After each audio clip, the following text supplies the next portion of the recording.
मंगल में मंगल करन वीतराग विज्ञान नमो तार जाते वे अरहंतादि महान कर मंगल कर महा ग्रंथ करने के काज जाते मिले समाज सब पावे निज पद राज।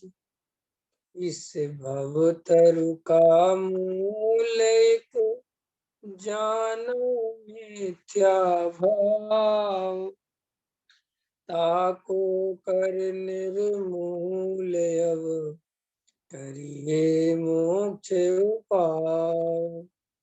आत्मज्ञान ही ज्ञान है शेष सभी अज्ञान विश्व शांति का मूल है वीतराग विज्ञान। वीतराग विज्ञान ही तीन लोक में सार वीतराग विज्ञान का घर घर हुए प्रसार।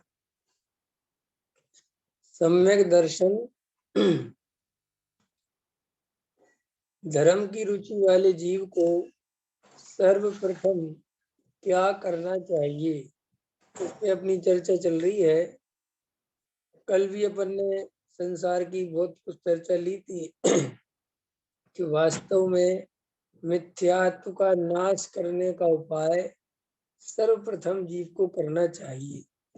और मिथ्यात्व के नाश का उपाय नास्ति से देखा जाए तो संसार में दुर्भाषित होना चाहिए, आकुलता का ज्ञान होना चाहिए, संसार में सुख नहीं हो सकता ये निर्णय होना चाहिए, शरीर और आत्मा के प्रति वस्तु का स्वरूप जानना ज्ञान में होना चाहिए। ये सब सर्वप्रथम करना चाहिए और ये प्रथम कार्य है। समाज की चिंता, घर गृहस्थी, दुकान मकान, शरीर संयोग, इन सब की, इनमें तो कुछ है ही नहीं। लेकिन धर्म के नाम पर भी जो लोग समाज की, मंदिर की, धर्मशाला की पूजा पाठ भक्ति, ये सब कुछ नहीं। पहले मिथ्यात्व का नाश करना चाहिए। हम पर द्रव्य के कर्ता भोक्ता नहीं है, पर द्रव्य का परिणमन हम नहीं करा सकते, ये निर्णय होना चाहिए। हम इस पर्याय में अपना भला कर लें, वेद ज्ञान कर लें, यही सबसे महत्वपूर्ण कार्य है। देखो, संसार अनादि अनंत है, जैसे जीव अनादि अनंत है ना, वैसे ये संसार भी अनादि अनंत, ये अनादि काल से चल रहा है, अनंत काल तक चलेगा, इसका कभी नाश नहीं होगा। ऐसे ही संयोग बदलेंगे, व्यवस्थाएं बदलेंगी, काल बदलेगा, फिर दूसरा काल, फिर वही काल, फिर रिपीटेशन, ये सब संसार चलता रहेगा। निगोद से जीव निकलेंगे, फिर उसमें से कोई जीव आगे बढ़ेंगे, कोई अपने स्वरूप को समझेंगे, विश्वविद्यालय में जाएंगे। तो ये संसार का स्वरूप समझना चाहिए। अभी वर्तमान में हमें ये अवसर मिला है कि हम आत्म कल्याण कर लें। हमें ये अवसर मिला है कि हम संसारी जीवों के चक्कर में ज्यादा नहीं पड़े, हम ज्यादा बुद्धि नहीं लगाएं। देखो, यहाँ कोई फायदा नहीं है बहुत अरबपति खरबपति बनने से। अरबपति खरबपति बनेंगे तो भी मर जाएंगे। यहाँ बहुत फायदा नहीं है बहुत सम्मान पाने से, तो भी पर्याय छूट जाएगी। इसलिए इस पर्याय में वो उपाय करने की सोचो जिससे सिद्ध भगवान अनंत काल के लिए सुखी हो गए, जिससे अनंत भगवान अनंत काल के लिए सुखी हो गए। पहले तो विश्वास आना चाहिए कि सिद्ध भगवान है, सिद्ध भगवान की सत्ता है। अभी तो जीव को विश्वास ही नहीं है। अभी जीव को तो अंदर में सेठियों की जो दिखाई दे रहा है, मुकेश अंबानी, धीरू अंबानी, नरेंद्र मोदी, इनकी जो सत्ता दिखाई देती है, और ऐसा लगता है साहब ये देखो सुखी है। लेकिन सिद्ध भगवान पे भरोसा ही नहीं है कि सिद्ध भगवान तीर्थंकर परमात्मा इसी पृथ्वी पे जन्म लिया, तीर्थंकर थे, इंद्र वगैरह उनकी सेवा में लगे रहते थे, महलों में रहते थे, विषय भोगों की कोई कमी नहीं थी, नौकर चाकर थे, बड़े से बड़ी समय स्वधर्मेंद्र जिसकी सेवा करे, ऐसे शास्त्रों में वर्णन है। तो कितना पुण्यशाली जीव रहा होगा, लेकिन उसने भी उस पुण्य को ठुकराया, स्वरूप समझा, और अपना वेद ज्ञान तो पहले से था ही, लेकिन पहले भी कहीं ना कहीं तो अगर वेद ज्ञान करके ही आए थे ना, वहां पे भी पुरुषार्थ तो किया ही, और यहाँ पे उस मुक्ति मार्ग में स्वरूप में लग रम के सिद्ध बन गए। तो हमें निर्णय करो, देखो हमारे साथ क्या है, जब हमारे अनुसार वस्तु का परिणमन नहीं होता, जब हमारे हिसाब से परिणमन नहीं होता, तब तो हमें संसार में दुख भाषित होता है, तब तो हमें संसार से वैराग्य आता है, तब तो हमें संसार दुख रूप लगता है ना। लेकिन कब तक लगता है, जब तक हमारे अनुसार परिणमन नहीं होता। हम चाहते हैं कि काम हो जाए और वो काम वैसा नहीं होता। हम चाहते हैं सामने वाला हमें प्रेम करे, वो नहीं करता। हम चाहते हैं सामने वाला हमारा बच्चा हमारी सेवा करे, वो नहीं करता। वो हमें वो संसार सार है, कोई किसी का नहीं है। हमारा पाप का उदय आ गया, हमारी दुकान नहीं चल रही, हमारा काम नहीं चल रहा, हमारी नौकरी नहीं लगी, तो बस फिर हम एकदम समझ में है ना, सब सब संसार सारे सारे। ये कोई दम नहीं है, तो व्यर्थ की बिल्कुल समझ लो। क्या कहना चाहिए, कहावत है ना एक, है? क्या करे साहब, करे क्या जी, मरता क्या ना करता, इसलिए कुछ नहीं दिखता, तो फिर धर्म ही का सहारा लेता है। असली बात तो ये है, असली धर्मात्मा कौन है, कि चाहे जैसी परिस्थितियां बने, चाहे जैसे उदय पलटे, चाहे जैसी शरीर का परिणमन हो, संजोगों का परिणमन हो, कुछ भी हो, लेकिन उसके अंतरंग में अपने स्वरूप की श्रद्धा में कमी नहीं आनी चाहिए, उसे आत्मा की जागृति में कमी नहीं आनी चाहिए, उसे संसार में किसी भी कीमत पर, समझ में है ना, एकत्व नहीं होना चाहिए। ये जो जीव कर सके तो समझो कि उसने कुछ पाया है। और मात्र पाप के उदय में धर्म अच्छा लगता है, चर्चा अच्छी लगती है, पुण्य के उदय में गाफिल हो जाते हैं, अथवा पुण्य के उदय में भी सुनने तक सीमित रहता है, विशेष चर्चा में आनंद संजोगों को ही लेता रहता है और आत्मा की तरफ नहीं देखता। इसीलिए प्रथमतया ये निर्णय करो कि वास्तव में हमें सिद्ध भगवान पे भरोसा है क्या।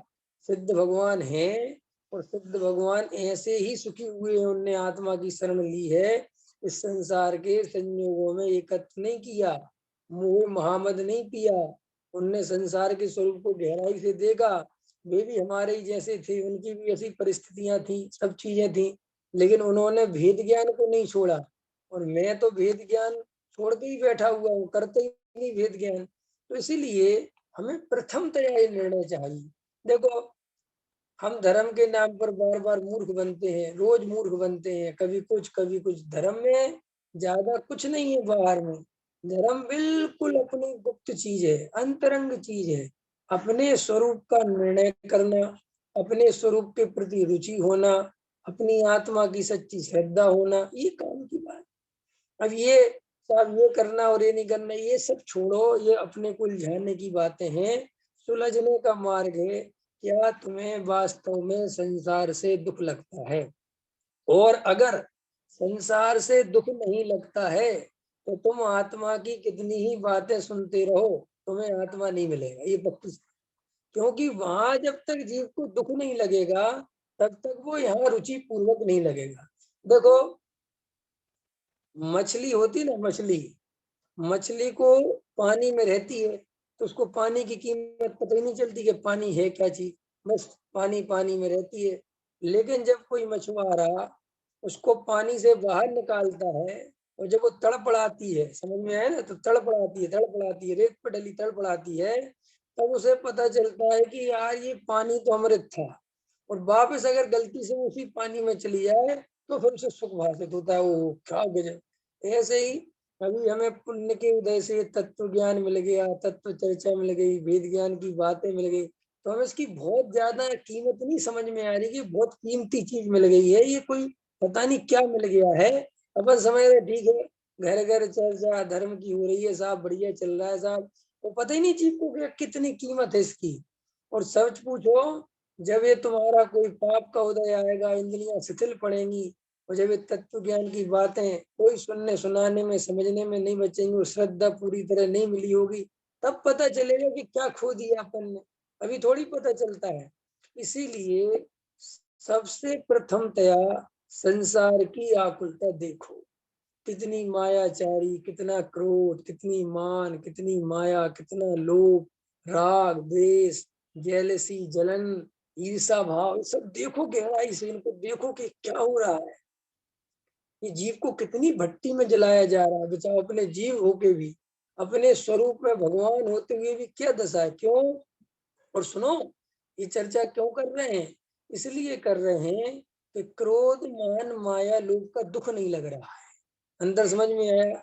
ये मायाचारी दुख रूप नहीं लग रही, इसकी आकुलता समझ में नहीं आ रही है। लोगों के सामने चेहरे बदलते हैं रोज, है ना, दिन में 50 दफे चेहरे बदलते हैं, एक्सप्रेशन चेहरे के बदलते हैं, जो आदमी जैसा आ जाता है उसके सामने वैसी बातें करते हैं, झूठ बोलना पड़ता है। ये सब जीव को नहीं लगता कि मैं कर क्या रहा हूँ, क्या कर रहा हूँ, ये किस लिए कर रहा हूँ, इससे मुझे क्या मिलता है।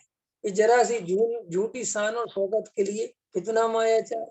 जरा सा दूसरे मुझे अच्छा समझे, दूसरे मेरी तरफ अट्रैक्ट रहें, दूसरे मुझे मेरी तरफ देखें, इसके लिए कितना ज्यादा उपयोग बर्बाद कर रहे हैं। कर रहे कि नहीं कर रहे? सुनील जी, समझ में आ रहा कि नहीं आ रहा?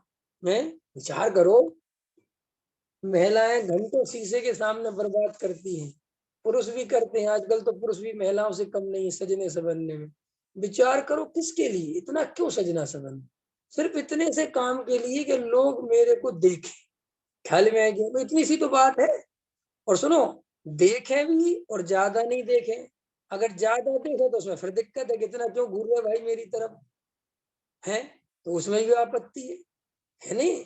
तो आचार्य भगवंत कहते हैं कि इस जीव को कुछ पता ही नहीं है कि क्या कर रहा है, क्या नहीं चाहता है।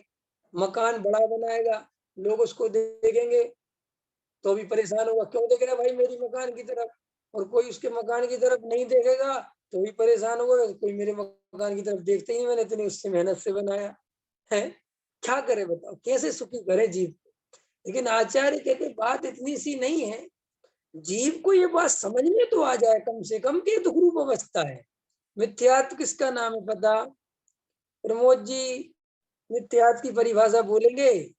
किसे कहते मिथ्यात्व? वस्तु स्वरूप के विपरीत श्रद्धान, विपरीत मान्यता। अरे विपरीत मान्यता का अर्थ पता क्या है?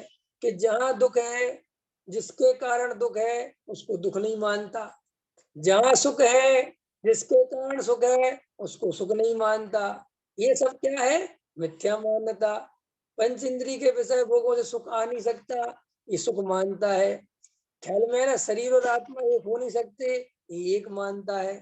मोह राग देश का कर्ता जीव नहीं है, उसका कर्ता धर्ता बनता है, तो ये सब मिथ्या। तो आचार्य कहते हैं, ज्ञानी धर्मात्मा कहते हैं, हमें इस बात से परेशानी नहीं है कि तुम मायाचारी करते हो, झूठ बोलते हो, असत्य बोलते हो, चोरी करते हो, भोग विषय भोग प्रवृत्ति करते हो, परिकर, ये हमारी परेशानी नहीं है। हमारी परेशानी ये है कि ये सब करते हुए तुम इसमें दुख नहीं भाषित होता, ये हमें परेशानी है। अंतर समझ में आया कि नहीं आया? मिथ्यात्व किसका नाम है, जल्दी बोलो। चोरी करने का नाम मिथ्यात्व नहीं है, हिंसा करने का नाम मिथ्यात्व नहीं है, झूठ बोलने का नाम मिथ्यात्व नहीं है, परिग्रह जोड़ने का नाम मिथ्यात्व नहीं है, कुशील का सेवन करने का नाम मिथ्यात्व नहीं है। तबर मिथ्यात्व किसका नाम है? ये सब दुख रूप अवस्थाएं हैं और इनमें सुख की कल्पना करना, ये मिथ्यात्व है। ख्याल में आया कि नहीं आया? अब मजेदार बात यह है कि हमारी ताकत हिंसा, झूठ, चोरी, कुशील, परिग्रह को छोड़ो, इसमें लग रही है। आचार्य भगवंत कह रहे हैं, जब तक मिथ्यात्व नहीं छूटेगा, ये कैसे छूटेंगे? ख्याल में आया कि नहीं आया? पकड़ में आ रहा कि नहीं आ रहा? समझ में आ रहा प्रवीण जी? अरे भाई, जब तक मिथ्यात्व नहीं छूटेगा, ये कैसे छूटेंगे? नहीं साहब, क्या बात करते हो? छोड़ देते ना, मुनि छोड़ देते ना, भले उनको सम्यक दर्शन नहीं था। लेकिन आचार्य भगवंत कहते हैं कि भाई उसने छोड़ा तो, लेकिन वो कितनी देर तक छूटा रहेगा? वो सदा काल के लिए नहीं छोड़ पाएगा, क्योंकि यहाँ से मरेगा, नोवे गिरेबिक में चला जाए। वो तो कहने की बात है, नोवे गिरेबिक तो बहुत रेयर जाते हैं, फिर हम जानते तो है ही, अपन बार नौवे ग्रेविक बोल देते हैं, लेकिन वो सारे नौवे ग्रेविक नहीं जाते, कोई पहले स्वर्ग में, कोई दूसरे स्वर्ग में, कोई व्यंतर हो जाता, कुछ भी होते रहते हैं। लेकिन कालांतर में इसी संसार में फिर उन्हीं पर, कालांतर में क्यों, उसी देवगति में जाके उन्हीं विषय भोगों को ग्रहण करता है ना वो जीव, उन्हीं संयोगों को ग्रहण करता है ना, उनको यहाँ छोड़ा था। इसीलिए हमें और आपको सबसे पहले मिथ्यात्व का त्याग करना है। और मिथ्यात्व का त्याग कैसे हो मिथ्यात्व का त्याग? जब जीव वस्तु स्वरूप का बार बार अभ्यास करे, समझने की कोशिश करे। देखो, मायाचारी दुख रूप है, दुख रूप है कि सुख रूप है निरंजन जी? मायाचारी दुख रूप है, अंदर समझ में आया। और उसमें दुख नहीं लगता, उसमें क्या नहीं लगता? दुख नहीं लगता, खूब मजे से करते रहते हैं।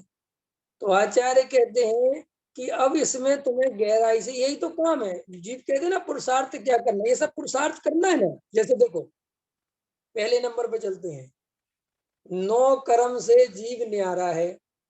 नौ कर्म में क्या लेना है? स्त्री पुत्र मकान दुकान शरीर, इनसे न्यारा है। तो वे पहले ही नंबर पर विचार करो, क्या स्त्री पुत्र मकान दुकान सदा काल मेरे साथ रहेंगे?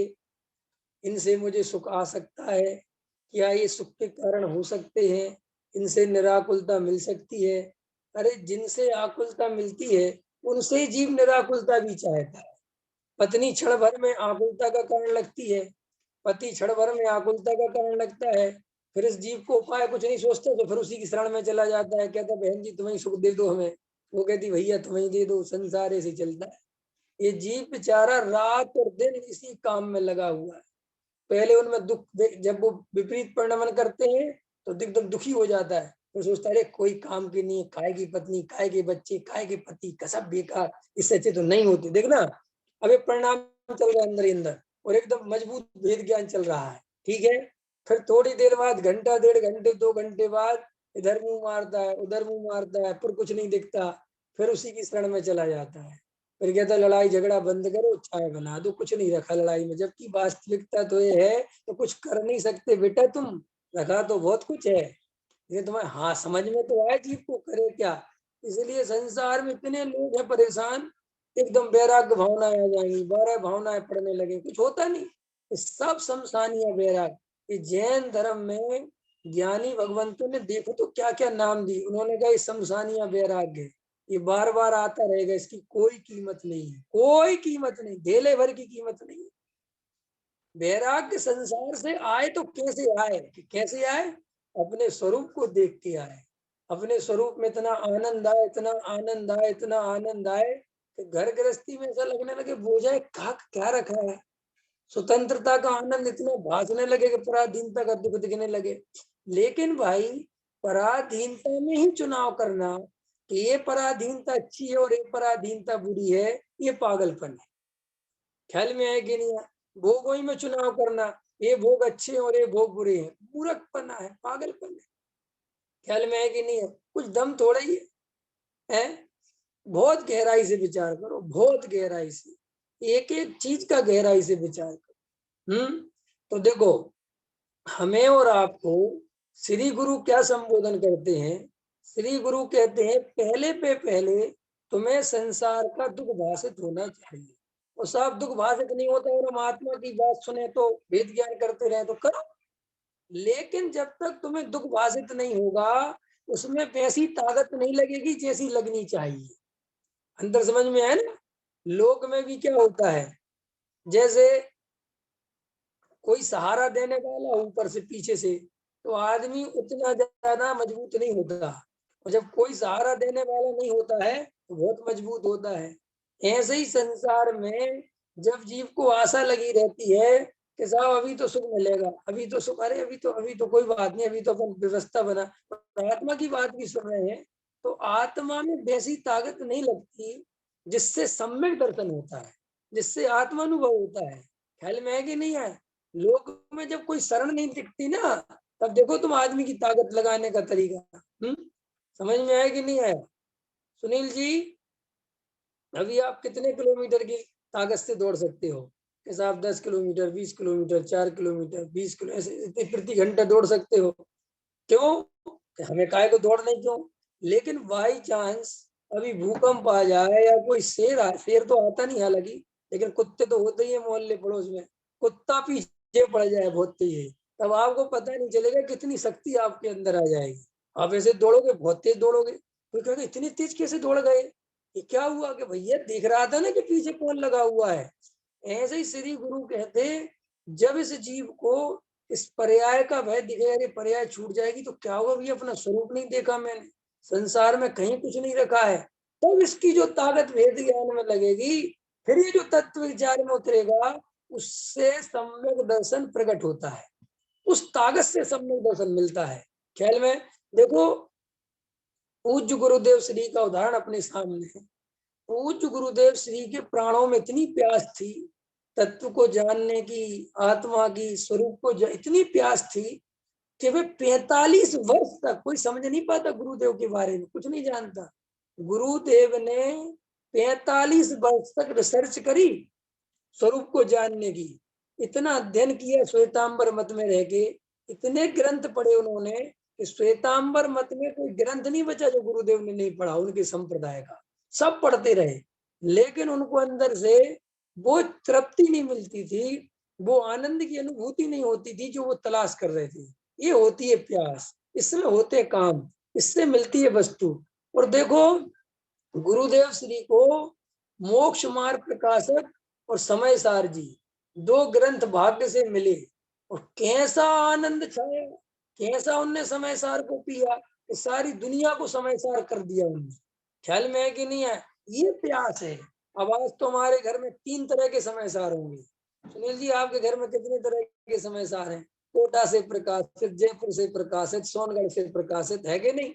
है ना? और उत्तम चंद जी वाला अलग प्रकाशित, उसमें तीनों तरह की टीका है, और महाराजों वाला अलग प्रकाशित, पता नहीं कितने प्रकाश, कितने संस्करण रखे हुए हैं, लेकिन एक भी संस्करण से संसार विस्मरण नहीं हो रहा, आत्मा का स्मरण नहीं हो रहा।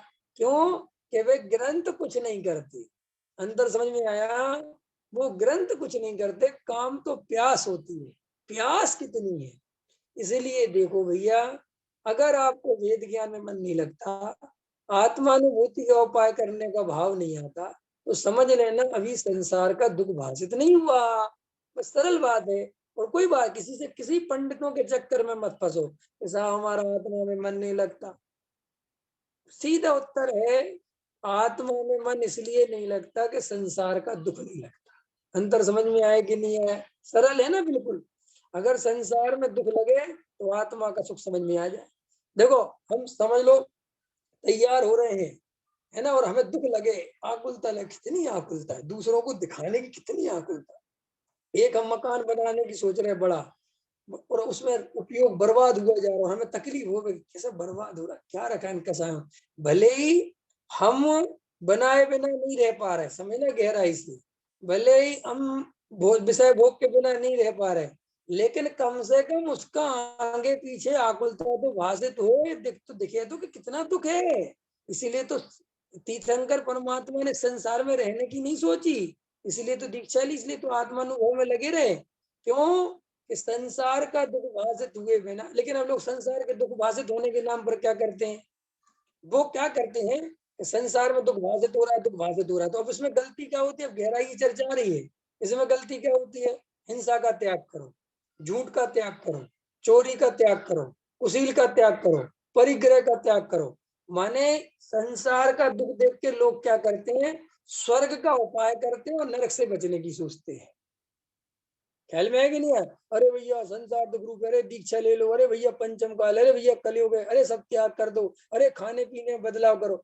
लेकिन आचार्य भगवंत कहते हैं ये संसार से छूटने का उपाय थोड़ी जो तू कर रहा है, कि नहीं साहब वो आत्मा तुम बाद में देख लेंगे, पहले कम से कम व्रतशील संयम तो ले लें, अरे कुछ तो जीवन में न्याय न्याय नीति अपना लें। ओहो, और फिर जबरदस्ती के ऊट पटांग काम करना। ऊट पटांग काम करना माने सामान्य अपने बाल बने हुए हैं, फिर साहब उसको बिखेर लेना, अरे श्रृंगार नहीं करना, ये तो व्यर्थ की बात हुई। तुमने बिखेरने में ताकत खर्च कर दी। अंतर समझ में आया कि नहीं? अरे अगर आचार्य कहते हैं कि जबरदस्ती ना तो तकलीफ देना है ना जबरदस्ती अपने को ज्यादा सुख देना है। अपन को तो भेद ज्ञान करना है। मूल में क्या करना है? भेद ज्ञान। संसार से छूटने का उपाय यही है। लेकिन लोग क्या करते हैं? बस दिशा बदलते हैं। कि पहले पूरब में जा रहे थे, अब पश्चिम में जाएंगे। पहले सब भोजन शुद्ध करते अशुद्ध करते थे, अब शुद्ध। वो सोचते कि सब ये ठीक हो गया। लेकिन आचार्य कहते हमने ये काम करने के लिए नहीं किया। हमने जो तुम्हें संसार के दुख समझाए, हमने जो तुम्हें संसार के दुखों के बारे में चर्चा करी, वो इसलिए करी थी कि तुम द्रव्य कर्म, भाव कर्म, नौ कर्म से भेद ज्ञान करना, और जो अंदर ज्ञान स्वभावी जीव तत्व है उसकी तरफ देखना। हमने ये नहीं कहा था कि तुम बाहर में चेंज वेंज करने में लग जाना, कि साहब बाहर का चेंज करे बिना अंदर का चेंज कैसे होगा। कि यही तो दिक्कत है कि हम जरा सा तुमसे कुछ कहते हैं और तुम फिर कोई बाहर बाहर बाहर बाहर, अंदर आने को राजी नहीं। और वो बाहर का चेंज करने में क्या होता है कि फिर वही कसायों का स्वरूप तो पता नहीं, वहां समझे नहीं, वो बाहर का चेंज किया, लोगों ने धार्मिक कहना चालू किया, और अपने को भी लगता है कि हम धार्मिक हैं। अच्छा बताओ, प्रश्न है पंकज जी, तुम अधार्मिक क्यों हो? तुम अधार्मिक हो ना भी कि धार्मिक हो? अरे बोलो, धार्मिक हो क्या धार्मिक हो? पंकज जी बताओ, धार्मिक हो क्या धार्मिक हो कि धार्मिक के साथ? सुबह मंदिर जाते हैं, बराबर पूजा पाठ करते हैं, स्वाध्याय करते हैं, हम धार्मिक कैसे हो गए? माने हमारा धार्मिकता का लक्षण ये है। सुनील जी समझ में आ रहा है कि नहीं आ रहा? धार्मिकता का लक्षण देखते हो कितना खतरनाक है। वो कह रहे हैं कि जब तक धर्म स्वभावी आत्मा, ज्ञान स्वभावी जीव अनुभव में नहीं आए, तब तक धर्म का क्या लेना देना। लेकिन हम बाहर की चीजों से अपने को धार्मिक मानते हैं अथवा अधार्मिक मानते हैं। अब अगर हम मंदिर नहीं जा पा रहे, समय पे स्वास्थ्य, तो हम अधार्मिक आदमी है। जबकि आचार्य कहते हैं ये धार्मिकता धार्मिकता का स्वरूप नहीं है, ये महा उपचार का कथन है। तो तुम उपचार को ही वास्तविक समझते हो और बस इसी में लग जाते हो, या इसमें नहीं लग पाते तो दुखी होते हो। अरे मेरा तो धर्म छूट गया, अरे मेरा तो धर्म छूट गया। धर्म बाहर में है कि अंदर में है? बोलो प्रवीण जी, बाहर में धर्म के अंदर में धर्म है? बाहर में धर्म के अंदर में धर्म, बताओ। देखो भाई, बाहर में धर्म तीन काल में नहीं होता, धर्म तो अंदर में ही है। और जब अंदर का धर्म मिलता है, जब अंदर का आनंद मिलता है, तो बाहर के जीवन में वो प्रकट होता है। अंत में तो प्रकट किस रूप में होता है कि जब मैं आनंद में रहूंगा तो मैं किसी जीव को क्यों मारूंगा, मैं किसी जीव को क्यों सताऊंगा। ये जो दूसरों को सताते हैं ये दुखी लोग हैं। अंतर समझ में आया कि नहीं आया? देखो लोग मांस भक्षण खा रहे हैं, क्यों खा रहे हैं मांस? तो साहब मांस में स्वाद ज्यादा होता है, मांस में ज्यादा टेस्ट होता है, इसलिए खा रहे। लेकिन जिसे आत्मा का टेस्ट मिल जाएगा, आत्मा का आनंद मिलेगा, ऐसी सड़ी गली चीजें क्यों खाएगा? वो कहेगा पागल वागल है क्या? अंतर समझ में आया कि नहीं आया? तो भाई जितने भी व्यसनों में प्रवृत्ति जो लोग करते हैं, वे ज्यादा दुखी होते हैं, तभी व्यसनों में प्रवृत्ति होती है। अंतर समझ में आया? ज्यादा दुखी आदमी प्रवृत्ति करता है, जुआ खेल रहे हैं, शराब पी रहे हैं। ये देखो गरीब तबके का आदमी ज्यादा शराब पीता है, क्योंकि वो ज्यादा दुखी है, ज्यादा परेशान है। अंतर समझ में आया कि नहीं आया? तो सब बड़े आदमी बहुत पीते हैं, वे बड़े आदमी शान और शौकत में पीते हैं। अंतर समझ में है? वे उनका अलग स्टाइल है, उनका अलग तरीका है, वे दूसरे स्टाइल में पीते हैं, उनके शौक है वे शौक। और गरीब आदमी शराब शौक में नहीं पीता, अपने दुखों को कम करने के लिए पीता है, अपने को भुलाने के लिए पीता है कि भूल जाऊं मैं अपने के लिए। क्या भूल जाए गरीब आदमी? क्या भूलना चाहता है शराब पी के? कि मैं गरीब हूँ, मेरे मकान नहीं है, मैं रोड पे ठेली चलाता हूँ, भीख मांगता हूँ। उसको दुख सताते ना ये सब, बेचारे मेरे बच्चे भूखे मरते। इन सब को दुखों को भुलाने के लिए ये सब खत्म हो जाए, शराब पी ले तो वो 2 4 6 8 10 घंटे पी लेता, भूल जाता सब दुनिया। समझे ना? आचार्य कहते हैं वो शराब भी दुखों को भुलाने के लिए पीता है, और हम तुझे जिस वेद ज्ञान की चर्चा कर रहे हैं ये भी ऐसा ही काम करती है कि अनंत दुखों को मिटा देती है। वो शराब थोड़ी देर के लिए मिटाती है, लेकिन जो भेद ज्ञान है, जो वस्तु का स्वरूप है, जो इसकी आनंद है, जो इसकी मदरा है, वो अनंत काल के दुखों को मिटा देती है। इसीलिए आचार्य भगवंत कहते हैं कि देखो, दो तरीके से दुनिया भुलाई जा सकती है, एक तो शराब पी के और एक आत्मा पीकर। बोलो कौन सी दुनिया, कैसे दुनिया भुलानी है? शराब पीकर दुनिया भुलाना सच्चा उपाय नहीं है, क्योंकि 8 घंटे बाद फिर दुनिया सामने आएगी। लेकिन आत्मा पी के दुनिया भुलाई तो फिर कभी दुनिया सामने नहीं आएगी। क्या बात करते हो, केवल ज्ञान में दुनिया झलकती कि नहीं झलकती? अरे भाई, झलकती बस है, परेशान नहीं करती। फिर परेशान करती है, है? मुनिराज को दुनिया झलकती है कि नहीं झलकती? लेकिन मुनिराज को कोई परेशान नहीं करता। इसीलिए भाई ये बात हम और आप समझें कि हमें आत्मा का आनंद लेना है, हमें स्वरूप की मस्ती लेना है। इस संसार में 3 काल में कहीं पर भी किसी भी तरह मुझ जैसे शाश्वत आत्मा को सुखी होने का उपाय नहीं है। और सभी द्रव्य भिन्न भिन्न है, पुद्गल अपना काम कर रहा है, जीव अपना काम कर रहा है। मैं क्यों जबरदस्ती में पुद्गल में इंटरफेयर कर करके उसमें सुख की आशा करता हूँ? क्यों बार बार रेत में से तेल निकालने की कोशिश करता हूँ? क्यों बार बार पानी को, है ना, मथने से घी की आशा करता हूँ? क्यों करता हूँ? वहां है ही नहीं। ऐसे ही संसार में, संयोगों में, कसायों की पूर्ति में जीव कभी भी सुखी नहीं हो सकता, कोई सुखी होने का उपाय नहीं। फिर सुनो, ये सुखी होने का उपाय नहीं है माने दुख के लिए कोई जगह नहीं। अगर ये बात समझ जाओ तो फिर तुम्हारी ताकत अपने आप रुक जाएगी और यही सुखी होने का उपाय है। अंतर समझ में आया कि नहीं आया? अच्छा बताओ, एक मैंने कहीं पीछे बोला था, किसी को याद हो? हम सुखी होने का उपाय कर रहे हैं सुनील जी के दुखी होने का है? हमको पता है ये बात, लॉजिक। हम सुखी होने का उपाय नहीं कर रहे, क्योंकि सुखी होने का उपाय करना ही नहीं है, जीव सुख स्वरूप ही है। तो फिर हम काय का उपाय कर रहे हैं? दुखी होने का, इसलिए हम दुखी हैं। हमें सुखी नहीं होना है। अंतर समझ में आए कि नहीं? हम तो सुख स्वरूप हैं ही, लेकिन हम जो सुख को भूल के सुखी होने का उपाय कर रहे हैं, इसलिए दुखी हैं। ऐसा समझ लो, उदाहरण के लिए समझ लो, एक आदमी करोड़पति है। क्या कहा मैंने? एक आदमी करोड़पति है, अरबपति है, लेकिन वो अरबपति हो है ये बात भूला हुआ है। समझना मेरी बात ध्यान से। वो आदमी अरबपति है, लेकिन ये बात वो भूला हुआ है, और वो अरबपति बनने के लिए दर दर की ठोकरें खा रहा है, इसलिए बहुत परेशान है। अब देखना गहराई से, क्या कहा मैंने? अरबपति बनने के लिए ही बेचारा रिक्शा चला रहा है, नौकरी कर रहा है, पैसे इकट्ठे कर रहा है, 10-10, 5-5 रुपए, कि मैं कुछ पैसे वाला बन जाऊं। जबकि वो स्वभाव से अरबपति है, लेकिन उसको पता नहीं है। तो वो अरबपति बनने के चक्कर में तो दुखी हो रहा है। अगर उसे ये बात समझ में आ जाए कि अरे मैं तो अरबपति हूँ भाई, मैं उपाय कर ही रहा था इसलिए परेशान हो, बैठ गया शांति से बस। ऐसे ही जीव आनंद स्वरूप है, लेकिन जीव को आनंद लेना नहीं आता, हमें शांति से बैठना नहीं आता। हमारे चित्त में चंचलता भरी पड़ी हुई है। हमें ऐसा लगता जोड़ तोड़ करो, पैसा बनाओ, मकान बनाओ, दुकान बनाओ, संयोगों को जोड़ो, कुछ करो कुछ करो। बस इससे आकुलता का रिएक्टर चालू होता है, इससे आकुलता उत्पन्न होती है, इससे आकुलता का प्रोडक्शन बढ़ता है। अंतर समझ में आया? और जीव को यह स्वरूप समझ, सिद्ध भगवान क्या कर रहे बताना विवेक जी, सुनीता जी, क्या कर रहे सिद्ध भगवान? अच्छा, सिद्ध भगवान क्या कर रहे हैं? सिद्ध भगवान शांति से बैठे हैं। अच्छा, कितने घंटे बैठते हैं विवेक जी सिद्ध भगवान शांति? घंटे के हिसाब से चल रहे अपन, 24 घंटे। और कितने महीने? 30 दिन।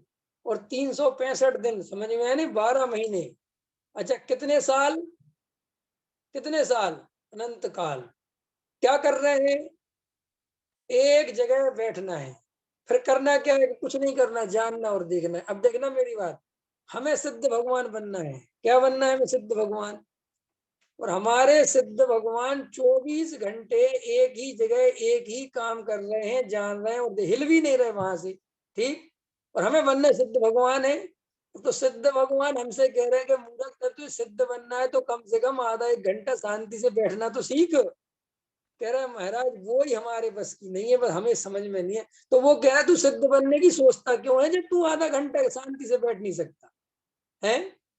तुझे अभ्यास, लोग देखो, ना तो सिद्ध भगवान उपवास कर रहे हैं, ना कोई नियम धर्म ले रहे हैं, ना कहीं जा रहे हैं, ना कहीं आ रहे हैं, ना स्वाध्याय कर रहे हैं, ना प्रवचन कर रहे हैं, ना मंदिर बनवा रहे, ना मंदिर बनवाने की प्रेरणा दे रहे, ना कुछ नहीं कर रहे सिद्ध भगवान।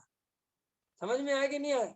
अशरीरी सिद्ध भगवान आदर्श तुम्ही मेरे। हमने आदर्श भी चुना तो सिद्ध भगवान को। समझ में आया कि नहीं? आदर्श किसको चुना? सिद्ध भगवान को। लेकिन हम सिद्ध भगवान के अनुसार एक भी काम नहीं करते। जो सचिन तेंदुलकर बनना चाहता है, वो एक आध 2 घंटे क्रिकेट खेलता होगा कि नहीं खेलता होगा? है क्यों? अनुरंजन जी कहाँ गया? उससे पूछना, छोटे से वो खेलता है ना क्रिकेट, पूछो सब क्यों? हिसाब ऐसा कोई मूर्ख है दुनिया में सचिन तेंदुलकर बनने की सोचता हो और बल्ला हाथ में नहीं पकड़ता हो? ऐसा कोई देखा आपने अपनी जिंदगी में कि भैया 8 साल की उम्र से बल्ला पकड़ लेता है? ये सचिन बनने के लक्षण है। ऐसे ही अगर हमें सिद्ध भगवान बनना है तो ये दुनियादारी के काम बंद करके आधा 1 घंटा बैठना सीखो। बैठो शांति से, किसी कोई शास्त्र खोलने की जरूरत नहीं, कुछ बैठो बस। ऐसा हमारा मन नहीं लगता, नहीं लगने तो कोई बात नहीं, बैठो तो आधा घंटा बैठने से किसी का अवलंबन नहीं लेना, ना मोबाइल चलाना, ना कुछ, बस बैठना। बस हमारे मन में दुनिया भर के विचार आएंगे, आने दो, क्या डरना विचारों से? कौन से हम उन विचारों के करता धरता है कि हमारे अनुसार आ रहे, जो आने दो, देखो उनको शांति से, क्योंकि मेरा काम तो आधा घंटा बैठना है। समझ में आया कि नहीं आया? सरकारी नौकरों को देखा तुमने जो सरकारी नौकरी करते हैं, सरकारी सर्वेंट कैसे होते हैं? कई तरह के लोग आते हैं उनके बैंक में, उनके ऑफिसों में, वे उनको बिल्कुल परेशान नहीं होते। देखा तुमने सरकारी ऑफिसरों को? देखा होगा। जैसे सपोज करो उनका 1 बजे लंच है, ठीक, और तुम बिल्कुल 1 बजे का 1 मिनट रह गया तो तुम पहुंच गए, ठीक है कि नहीं? ये उसको कोई फर्क नहीं पड़ता, वो कहता है बैठो आधा घंटा शांति से, वो अपना लंच करने बैठ जाता है, उसे कोई परेशानी नहीं है। अपन सोचते हैं इसको विकल्प नहीं आ रहे होंगे, इसको दिमाग नहीं चलता हुआ कि यार बताओ एक आदमी बैठा, उसको कुछ नहीं होता। क्यों नहीं होता?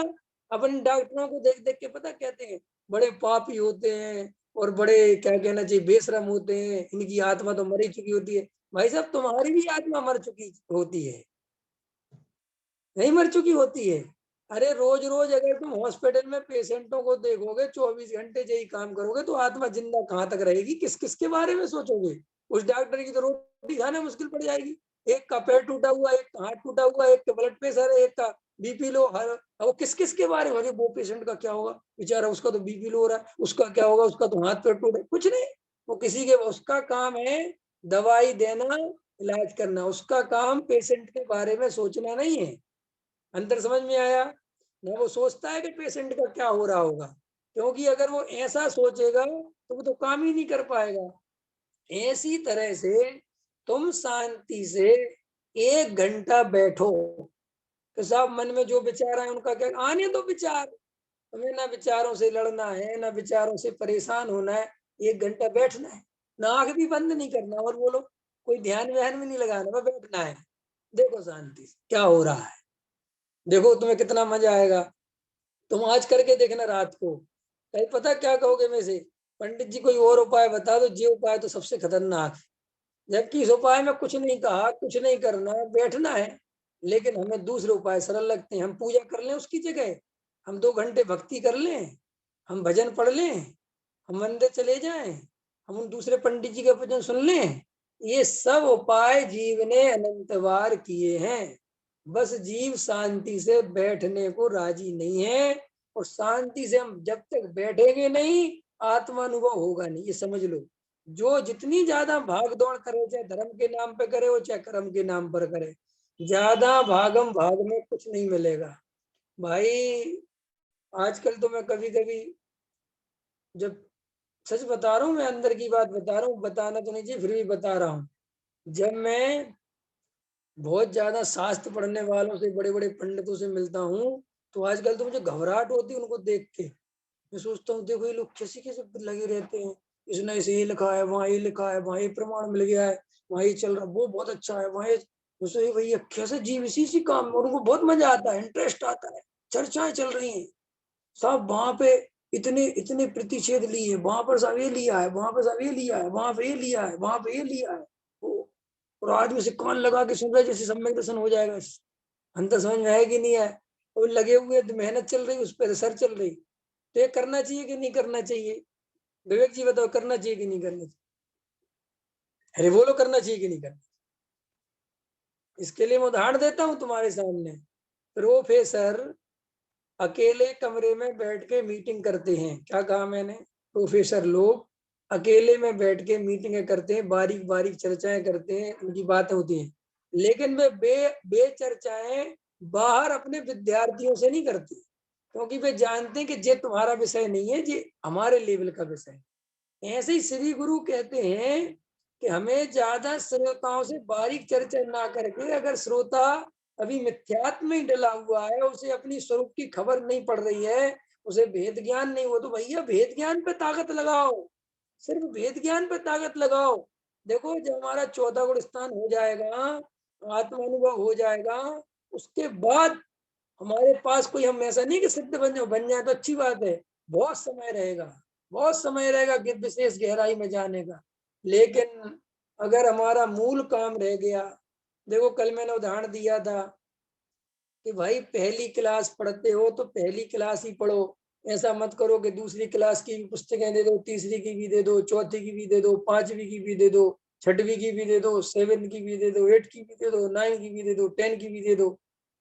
है ऐसा कोई करता है? अच्छा विवेक जी, आपने अपने क्या को, जब वो जिस क्लास में पढ़ता है उसी क्लास का सेट दिलवाया कि 2-3 आगे के भी दिलवा दी कि रख ले, पढ़ना तो है ही सब, उससे क्या फर्क पड़ता है, आज नहीं तो कल पढ़ेगा? कोई संसार में ये मूर्खता नहीं करता, आज तक किसी ने नहीं की, जबकि ये सब जानते हैं कि ये सब 10वीं तक पढ़ना है, ये सब कोर्स है, ये सब की क्लासें हैं, सबके पुस्तकें छपी हुई हैं, लेकिन कहते भैया पहली क्लास पास करोगे तब दूसरे की मिलेगी, दूसरी पास करोगे तब तीसरी की मिलेगी। ऐसे ही होता है कि नहीं होता? सुनील जी, ऐसे ही होता है ना? लेकिन धर्म में क्या होता है? धर्म में क्लास बनी हुई है, जबकि अपने यहाँ बनी कि नहीं बनी? अपने यहाँ कितनी क्लास है? अरे बोलो, कितनी क्लास है? 14 क्लास है ना भाई साहब, 14 गुण स्थान है ना अपने यहाँ पे, है कि नहीं? तो जब तक मिथ्यात्व गुण स्थान में मिथ्यात्व का नाश नहीं हो जाए, तब तक आगे के क्या दिमाग लगाना है कि नहीं साहब, वो करना की बहुत बारीक चर्चा अरे लेते होंगे ना भाई, मुझे अभी कहीं नहीं उलझना, मुझे तो मूल भाई साहब कैसे भी, और सुनो कि साहब उसमें मन लग जाता है, तो ये मन को आत्मा में लगाना है, बाहरी अवलंबनों में नहीं लगाना है, इसको शांति से बैठने का एकांत में अभ्यास है। इसको तो कोई ना कोई काम दे दो, वो तो काम मांग ही रहा है, अब कम से कम यही काम मिल गया कि करुणा योग की प्रकृतियों के बारे में सोचा जा रहा है, उनके 3 लोग के नक्शे के बारे में सोचा, वहां देखो यहाँ पे ये धात की खंड, उसके बाद फिर यहाँ पे नगरी बनी हुई है, फिर यहाँ से तीर्थंकर बैठते हैं, जिसके बाद दूसरा चालू होता है, वहां पे ऐसे ऐसे आकृतिम चित्तालय। तो मन को तो भैया मिल गया काम, उसको तो गुणा भाग करने के लिए मिल गया, वो तो करने लगा, तो घंटों निकल जाएंगे, 2 घंटे निकल जाएंगे, लेकिन मूल भेद ज्ञान माने समझते हो क्या? अच्छा, मूल भेद ज्ञान माने बताओ क्या है?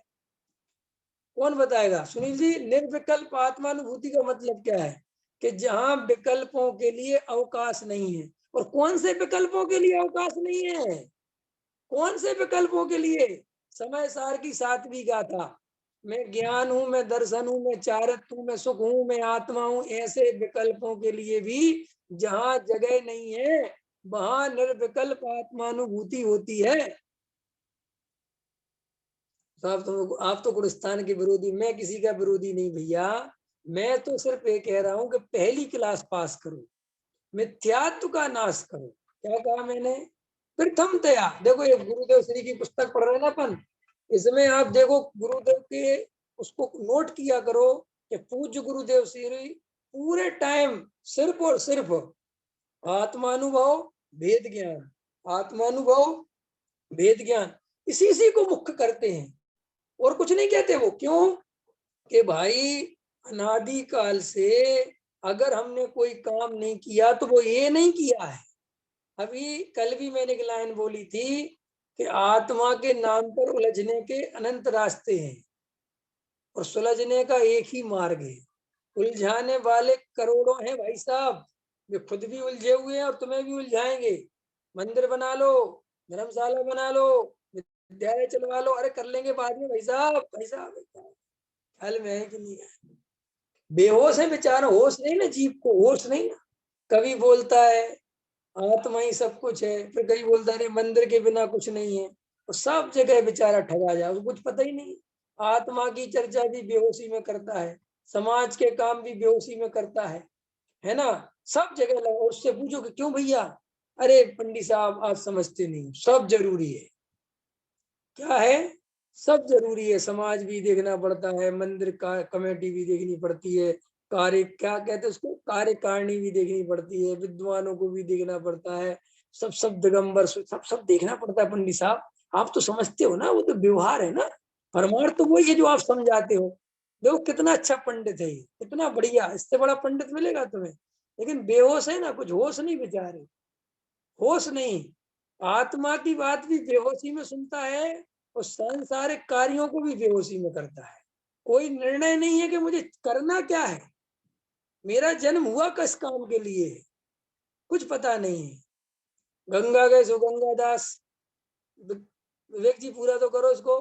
गंगा गए तो गंगा दास, और जमुना गए तो जमुना दास, और हम तो रह गए भगवान दास। समझ गए कि नहीं समझ गए? तो तुम कौन हो? क्या अपन तो भगवान दास। ओके, तुम तो वहां कहते गंगा दास कि वो गंगा जी के सामने पड़ गए नहीं तो वह गंगा दास बन गए। कि वहां तुम कह रहे थे यमुना दास, के वहां यमुना जी पड़ गई थी तो यमुना दास। कि तुम हो कौन? कि हम तो भगवान दास। ऐसे ही ये जीव सब जगह रूप बदलता रहता है, और बाद में जब पूछो कि तुम हो कौन, मैं पंडित विवेक कुमार शास्त्री। ख्याल में है कि नहीं है? मैं इसमें अटका है। देखो, बेहोश में रहोगे तो कुछ नहीं मिलेगा, होश में पाप भी करो तो होश पूर्वक करो। पुण्य की तो बात ही छोड़ो, पाप भी करो तो होश में करो। और होश में करोगे पाप तो वो पाप नहीं रहेगा, वो पुण्य हो जाएगा। क्योंकि वहां भेद ज्ञान जग गया ना। जितने भी पाप करते हैं वे बेहोशी में करते, तभी तो पाप होता है। देखो, एक आदमी गाली दे रहा था, एक आदमी को गाली दे रहा था, और गाली दिया था। दूसरा आदमी कहता है कि और दे लो भैया, और दे लो। तो कह रहा है क्या, तो हम तेरी तारीफ नहीं कर रहे हैं, तुझे गाली दे रहे हैं? हाँ कोई बात, दो दो। तो उसने जब बहुत सारी गाली दे ली तो वो जाने लगा। बोले तुझे कुछ नहीं कहना?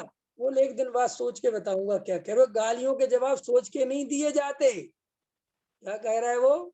गालियों के जवाब सोच के नहीं दिए जाते, और अगर सोच लेगा तो फिर गाली नहीं दे पाएगा। समझ में आया कि नहीं है? अपने साथ यही होता है कि नहीं होता? अपन तुरंत रिएक्शन दे देते हैं। अगर अपन 1 घंटे 2 घंटे रुक जाएं कि हम सोच के बोलेंगे तो फिर तो बोलना खत्म हो गया है, फिर कहाँ बचा बोलने के लिए। इसलिए आचार्य कहते हैं कि पाप करने के लिए बेहोशी चाहिए। समझे ना, मोह चाहिए। जहाँ मोह, देखो मोह और बेहोशी अलग अलग चीज नहीं है, एक एक दूसरे पर्यायवाची है। जब मैं मोह बोलूं तो वो धार्मिक है, और जब बेहोशी बोलूं तो वो सांसारिक शब्द है, वो शास्त्रीय शब्द नहीं है। लेकिन दोनों का अर्थ एक ही है कि मोह माने बेहोशी, कुछ होश नहीं। पूजा कराया जिनेन्द्र भगवान की, होश ही नहीं, हम कृषि कराए क्यों कराए? वो बढ़िया से बराबर बोल के आ गए। फिर वहां पे सब लोग मिले, उनसे भी बराबर सब कुछ जो क्योंकि रट गए, रोज रोज अभ्यास करते करते करते करते सब चीजें याद हो गई। उसमें क्या है? जैसे गाड़ी चला लेते हैं बिना कुछ सोचे समझे, ऐसे पूजा कराते हैं, दर्शन कराते हैं, राम राम कराते हैं, जय जिनेन्द्र कराते हैं, जोहार कराते, सब कराते हैं। महिलाएं रोटी बना देती है पूरी बढ़िया से बढ़िया, एक बार भी नहीं सोचती कि रोटी बना रही है क्या कर रहे हैं, रोटी बराबर बन जाती है। होता है कि नहीं होता है? कई लोग वो अभ्यास ही होते लिखने के, वो यहाँ देखते रहेंगे, फोन पे सुनते रहेंगे, नीचे लिखते रहेंगे, बराबर लिख देते हैं। वो कुछ गलती नहीं होती उनके लिखने में। ये गजब गजब के लोग हैं। तो ये कैसे हुआ? कुछ नहीं, ये सब इस चैतन्य की ताकत है। इसको बार बार कोई अभ्यास कराओ तो उसको ग्रहण कर लेता है, और उसको फिर इतनी पावर है कि उसको फिर तुम्हारे उपयोग की जरूरत नहीं पड़ती, फिर वो काम करता रहता है। समझ में आए ना? इसीलिए गहराई से आचार्य भगवंत कहते हैं कि भाई तुम भेद ज्ञान करना सीखो, तुम समझो, तुम सब लोगों के निश्चय नए और व्यवहार नए और निश्चय नए और व्यवहार नए, इन सब में उलझ के रह जाओगे। कुछ नहीं रखा इन सब बातों में। ये सब पढ़ने पढ़ाने के लिए ठीक हो सकती हैं, अनुभव करने के लिए ना निश्चय ना व्यवहार। क्या कहा मैंने? एक आध उदाहरण दे दूं? उदाहरण देता हूँ। प्रवीण जी, नमक खारा होता है कि मीठा है? निश्चय नए से के व्यवहार नए से? यहाँ यहाँ यहाँ नए नहीं लगाओगे, कुछ तो नए लगा लो कि नहीं साहब, व्यवहार नए से तो मेरे हिसाब से थोड़ा मीठा होता है, निश्चय नए से खट्टा होता है, खारा होता है? यहाँ कुछ नहीं लगाते, यहाँ कहते साहब नयों की कोई जरूरत नहीं है, हटाओ तुम्हारे नए। क्यों? कि यहाँ अनुभव की मुख्यता है। इसमें क्या है? ऐसे आचार्य कहते हैं तुम आत्मा में नए मत लगाओ, ये तो हमने स्वरूप समझाया, जगत का सब नए में लगाए। तुम तो अनुभव के लिए अनुभव में उतर जाओ, बिल्कुल मत सोचो कि निश्चय नहीं के व्यवहार ने, अनुभव में चले जाओ। ख्याल में है कि नहीं है? आत्मा मिलेगा और मिलेगा। और अगर तुम उलझ से ये सब देखो व्यवहार है, ये सब निश्चय, ये सब व्यवहार है, ये सब निश्चय, ये वही खालते खोलते रहोगे, कर्ज बिल्कुल नहीं उतरेगा। कर्ज उतारना है तो अपने आत्मा का अनुभव करो। अंतर समझ में आया? अभी का समय हो गया। सहजानंदी सोत स्वरूपी अविनाशी में आत्म